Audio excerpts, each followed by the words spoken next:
Assalamualaikum warahmatullahi wabarakatuh. Kami dari kelompok 7 akan menjelaskan materi tentang wawasan Nusantara. Saya Muhammad Haris Ibrahim. Di sini saya akan menjelaskan tentang pengertian wawasan Nusantara dan latar belakang wawasan Nusantara. Pengertian wawasan Nusantara. Wawasan Nusantara adalah cara pandang dan sikap bangsa Indonesia tentang dirinya dan lingkungan geografisnya sebagai negara dengan perairan yang luas dan memiliki lebih dari 17.000 pulau, keberagaman rakyat Indonesia dan sejarah perjuangan bangsa berdasarkan Pancasila dan Undang-Undang 1945 yang bertujuan untuk mewujudkan persatuan dan kesatuan segenap aspek kehidupan nasional, turut serta menciptakan perdamaian dunia dalam rangka pencapaian tujuan nasional. Berikutnya yaitu latar belakang wawasan Nusantara. Latar belakang wawasan Nusantara ada 3 aspek, yaitu yang pertama ada aspek sejarah, yang kedua ada aspek geografis dan sosial budaya, yang ketiga ada aspek geopolitik dan kepentingan nasional. Yang pertama, aspek sejarah.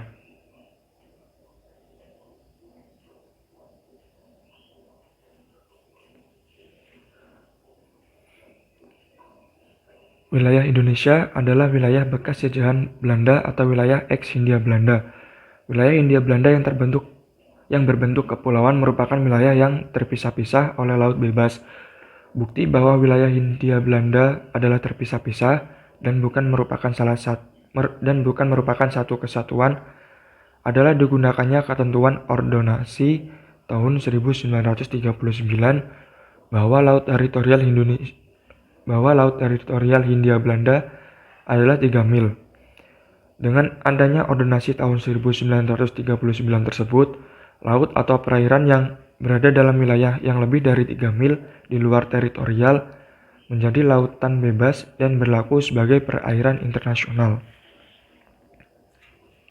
Batas ordonansi tersebut berlaku hingga Indonesia merdeka pada tahun 1945. Kemudian 12 tahun setelahnya, yaitu pada tahun 1957, terjadi perubahan pada wilayah teritorial Indonesia. Perubahan ini berdasarkan pernyataan Perdana Menteri Juanda pada tanggal 13 Desember tahun 1957 atau yang dikenal dengan Deklarasi Juanda tahun 1957. Adapun isi poin penting Deklarasi Juanda adalah menyatakan laut teritorial Indonesia adalah 12 mil, tidak lagi 3 mil.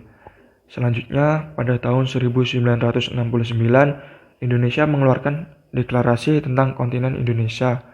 Deklarasi ini berintikan yang pertama, kekayaan alam di landas kontinen adalah milik negara bersangkutan.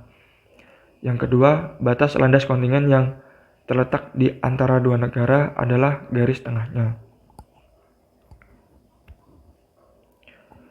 Kemudian, landas kontinen dikuatkan dengan Undang-Undang Nomor 1 Tahun 1973 tentang landasan kontinen Indonesia.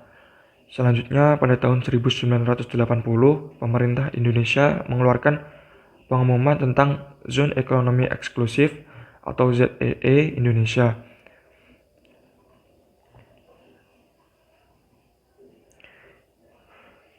Aspek yang kedua yaitu aspek geografis dan sosial budaya.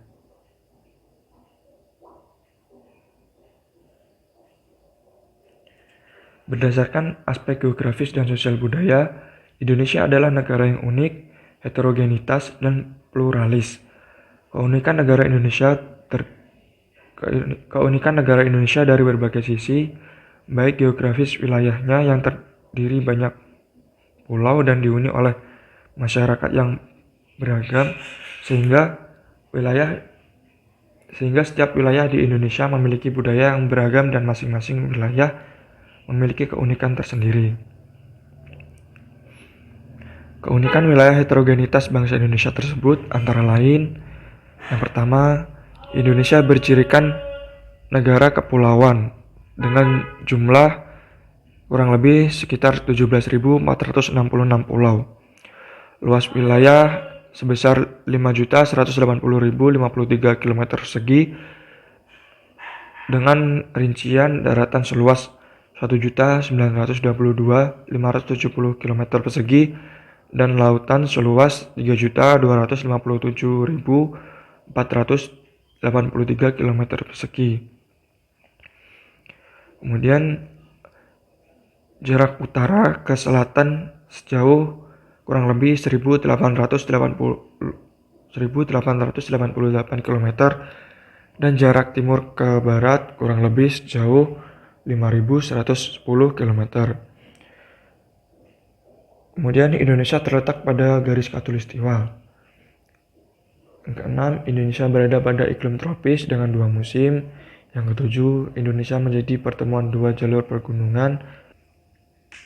Yang kedelapan, yaitu memiliki jumlah penduduk yang besar, sekitar 271,34 juta jiwa, yang terdiri atas ratusan suku bangsa yang masing-masing memiliki adat istiadat, bahasa, agama, dan kepercayaan yang berbeda-beda.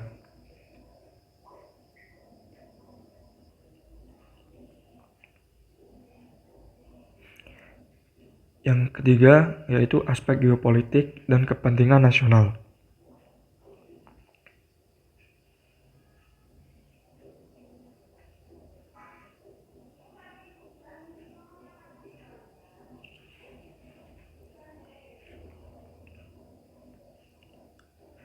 Geopolitik adalah ilmu yang mempelajari fenomena politik dari aspek geografi.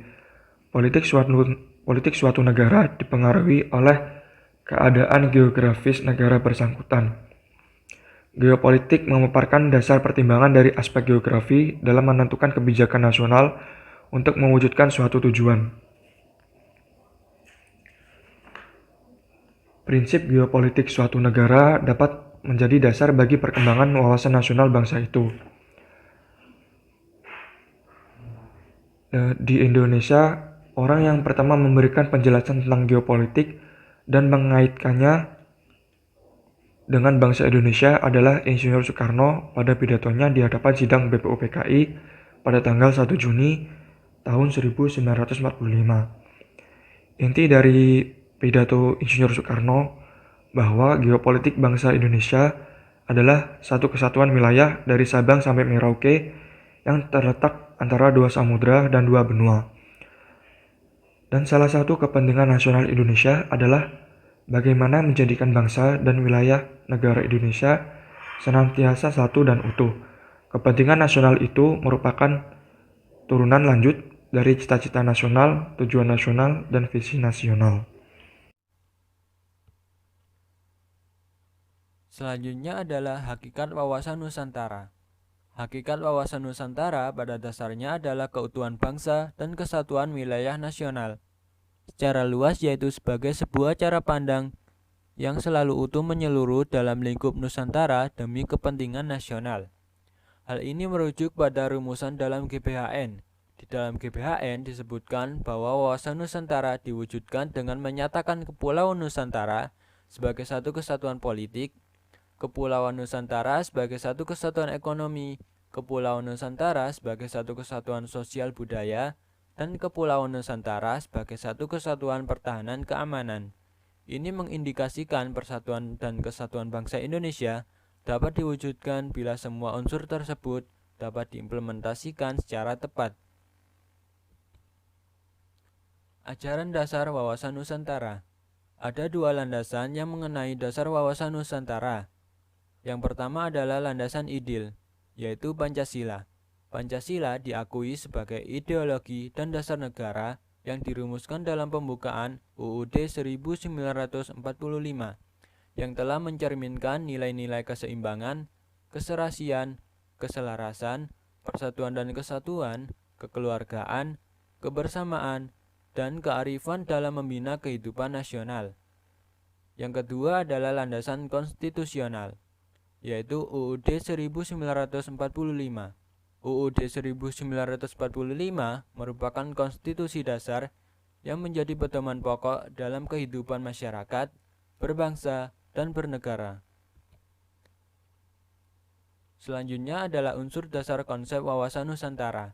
Terdapat 3 unsur dasar, yaitu yang pertama adalah wadah, merupakan wadah bangsa Indonesia dalam berbagai hal.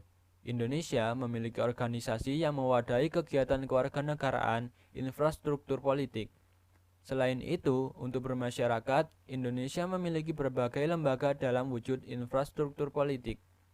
Yang kedua adalah isi, adalah aspirasi dan cita-cita serta tujuan nasional yang terdapat dalam pembukaan UUD 1945. Untuk mewujudkannya, Indonesia harus memiliki persatuan dan kesatuan bangsa. Yang ketiga adalah tata laku. Tata laku merupakan hasil interaksi dari wadah dan isi, yang terdiri dari tata laku batiniah dan lahiriah. Tata laku batiniah mencerminkan jiwa, semangat, dan mentalitas yang baik dari bangsa Indonesia. Sedangkan tata laku lahiriah tercermin dalam tindakan, perbuatan, dan perilaku bangsa Indonesia. Kedua hal tersebut akan mencerminkan identitas jati diri bangsa dan kepribadian bangsa. Selanjutnya adalah dasar hukum wawasan Nusantara. Yang pertama adalah TAP MPR nomor 4 pada tanggal 22 Maret 1973.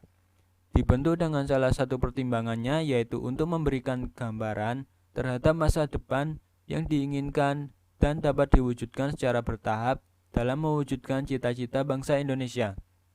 Yang kedua adalah TAP MPR nomor 4 tahun 1978 tentang GBHN. Dan yang ketiga adalah TAP MPR nomor 2 tahun 1983.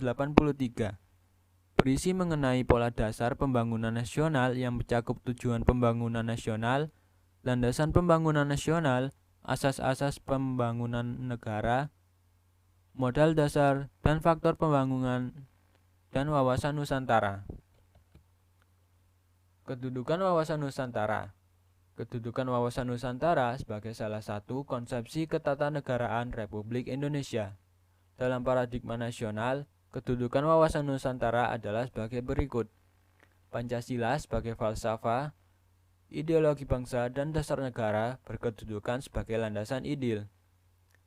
Yang kedua adalah UUD 1945 adalah landasan konstitusi negara yang berkedudukan sebagai landasan konstitusional.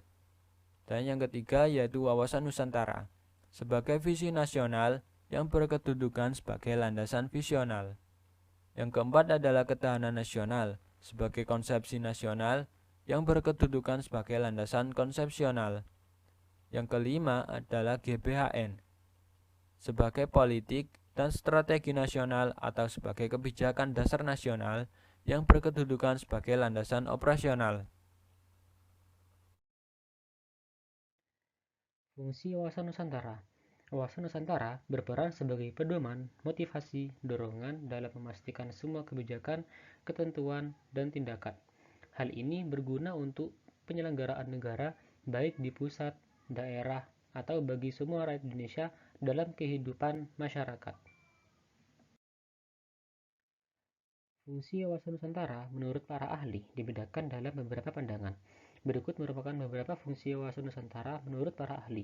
Yang pertama, fungsi wawasan Nusantara sebagai konsepsi ketahanan nasional, yaitu sebagai konsep ketahanan sosial yang memegang peranan penting di dalam perencanaan pembangunan, pertahanan keamanan, dan kewilayahan. Yang kedua, fungsi wawasan Nusantara sebagai pembangunan nasional, yaitu meliputi kesatuan politik, sosial dan ekonomi, sosial dan politik, kesatuan pertahanan, serta keamanan. Yang ketiga, fungsi wawasan Nusantara sebagai pertahanan dan keamanan, yaitu pandangan geopolitik Indonesia sebagai satu kesatuan pada seluruh wilayah serta seluruh kekuatan negara. Dan yang terakhir, fungsi wawasan Nusantara sebagai wawasan kewilayahan, yaitu pembatasan wilayah negara agar dapat terhindar dari potensi sengketa dengan negara lain. Tujuan wawasan Nusantara ada dua, yaitu tujuan ke dalam dan tujuan ke luar. Tujuan ke dalam untuk mewujudkan kesejahteraan, ketentraman, dan keamanan bagi bangsa Indonesia. Sedangkan tujuan keluar berkaitan dengan lingkungannya, yaitu untuk ikut serta menyelenggarakan dan membina kesejahteraan dan perdamaian di seluruh dunia. Asas wawasan Nusantara merupakan sebuah ketentuan atau kaidah dasar yang harus dipatuhi, ditaati, dipelihara, dan diciptakan oleh semua penduduk negara Indonesia. Asas wawasan Nusantara ada 6, yaitu kepentingan yang sama. Pada saat merebut kemerdekaan Indonesia menggunakan fisik, tetapi sekarang Indonesia melawan adu domba yang dapat memecah belah bangsa ini.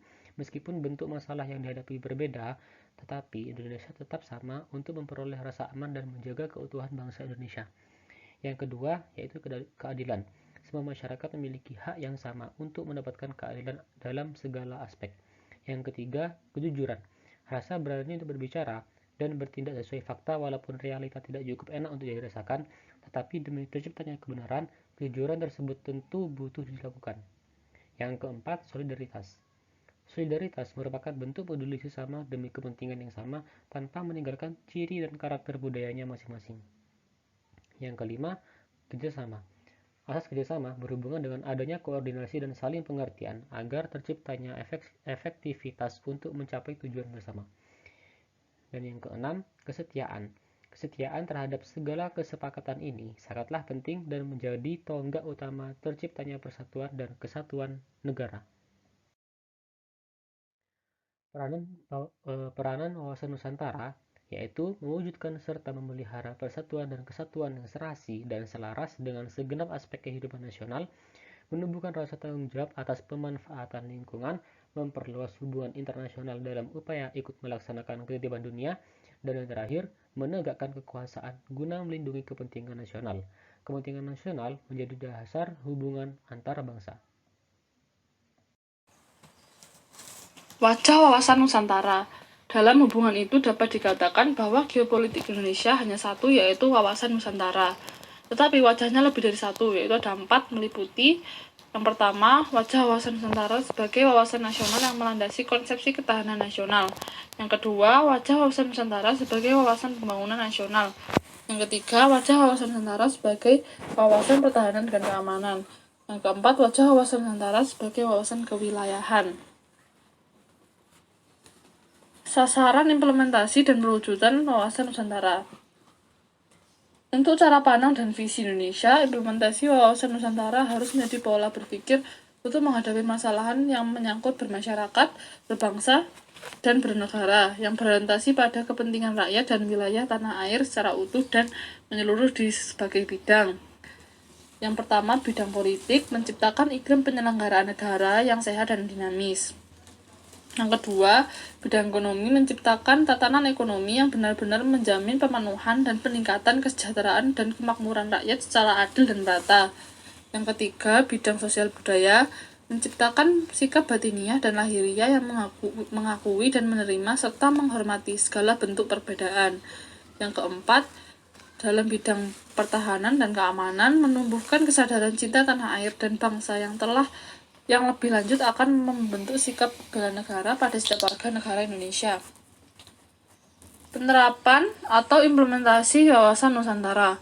Wawasan Nusantara sebagai satu kesatuan politik, sosial, budaya, ekonomi, serta pertahanan dan keamanan. Pandangan ini demikian sangat penting sebagai landasan visional bangsa Indonesia, terutama dalam melaksanakan pembangunan. Yang pertama, Kepulauan Nusantara sebagai kesatuan politik. Hal ini memiliki makna bangsa Indonesia dengan Pancasila sebagai ideologi dapat menciptakan satu kesatuan politik agar dapat hidup berdampingan dengan bangsa lain. Yang kedua, Kepulauan Nusantara sebagai kesatuan ekonomi. Hal ini memiliki makna kekayaan alam bangsa harus serasi dan seimbang agar kehidupan perekonomian Indonesia makmur. Yang ketiga, Kepulauan Nusantara sebagai satu kesatuan sosial budaya. Hal ini memiliki makna bahwa masyarakatnya yang kehidupan bangsanya serasi dan hakikat budaya yang satu, sedangkan corak budaya yang ragam menjelaskan bahwa bangsa yang tidak menolak nilai-nilai budaya lain yang tidak bertentangan dengan nilai budaya bangsa yang hasilnya dapat dinikmati oleh bangsa. Yang keempat, Kepulauan Nusantara sebagai satu kesatuan pertahanan dan keamanan. Memiliki makna bahwa ancaman terhadap suatu pulau atau suatu daerah pada hakikatnya merupakan ancaman terhadap seluruh bangsa dan negaranya. Manfaat wawasan Nusantara. Yang pertama, diterima dan diakuinya konsepsi Nusantara di forum internasional. Yang kedua, pertambahan luas wilayah teritorial Indonesia. Yang ketiga, pertambahan luas wilayah sebagai ruang hidup memberikan potensi sumber daya yang besar bagi peningkatan kesejahteraan rakyat. Yang keempat, penerapan wawasan Nusantara menghasilkan cara pandang tentang keutuhan wilayah Nusantara yang perlu dipertahankan oleh bangsa Indonesia. Yang kelima, wawasan Nusantara menjadi salah satu sarana integrasi nasional. Wawasan Nusantara sebagai geopolitik Indonesia. Wawasan Nusantara sebagai wawasan nasionalnya bangsa Indonesia dibangun atas pandangan geopolitik bangsa. Pandangan bangsa Indonesia didasarkan kepada konstelasi lingkungan tempat tinggalnya yang menghasilkan konsepsi wawasan Nusantara. Jadi, wawasan Nusantara merupakan penerapan ciri teori geopolitik bangsa Indonesia. Wawasan nasional merupakan visi bangsa yang bersangkutan dalam menuju masa depan. Visi bangsa Indonesia sesuai dengan konsep wawasan Nusantara ialah menjadi bangsa yang satu dengan wilayah yang satu dan utuh pula. Di sini saya Muhammad Dafardana akan menjelaskan tentang wawasan Nusantara sebagai geopolitik Indonesia.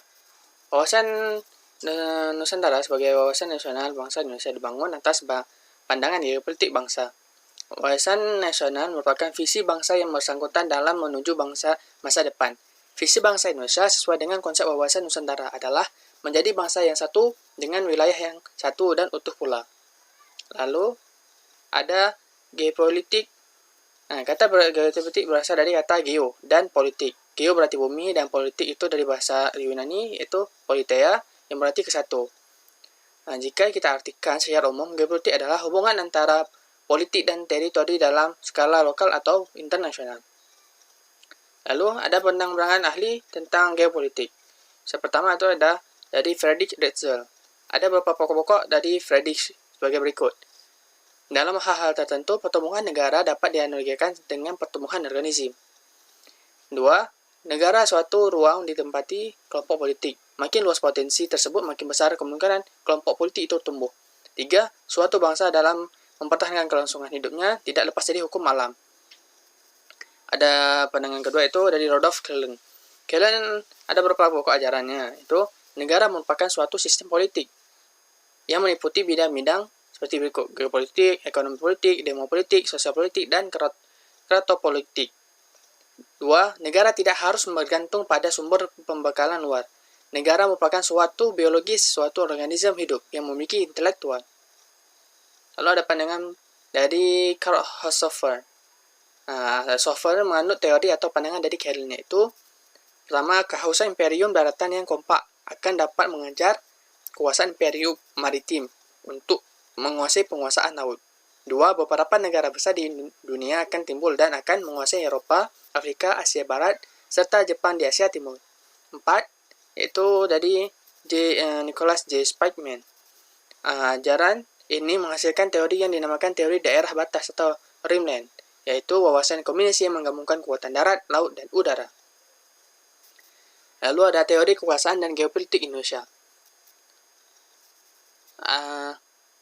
Yang pertama soal paham kekuasaan bangsa Indonesia. Menganut paham tentang perang dan damai, yaitu bangsa Indonesia cinta damai, tetapi lebih cinta kemerdekaan dan kedautannya. Artinya bahwa hidup di antara sesama warga bangsa dan bersama bangsa lain di dunia merupakan kondisi yang harus terus-menerus perlu diupayakan. 2. Ada geopolitik Indonesia. Ada 2 geopolitik, konsep geopolitik. Yang pertama ada geopolitik sebagai ilmu dan kedua geopolitik sebagai ideologi. Lalu ada wawasan kekuatan geopolitik. Di sini ada 4 hal yang menyangkut dari wawasan geopolitik. Pertama, wawasan benua Sir. Wawasan benua Sir Half Mackinder. Dia mengatakan bahwa kekuatan darat ada kemungkinan akan menguasai kekuatan maritim. 2. Wawasan bahari Alfred Thayer Mahan. Hipotesa Mahan yang pokok adalah bahwa kekuatan laut sangat vital bagi pertumbuhan, kemakmuran, dan keamanan nasional. 3. Wawasan dirgantara. Itu Guillaume Dahed dan William Billy Mitchell menyatakan bahwa kekuatan udara akan menjadi kekuatan yang menentukan. 4 wawasan kombinasi yaitu Nicholas D. Spikeman merupakan integrasi dari wawasan benua, bahari, dan dirgantara. Sekian dari saya, sekian dari kelompok kami. Lebih kurang mohon maaf. Assalamualaikum warahmatullahi wabarakatuh.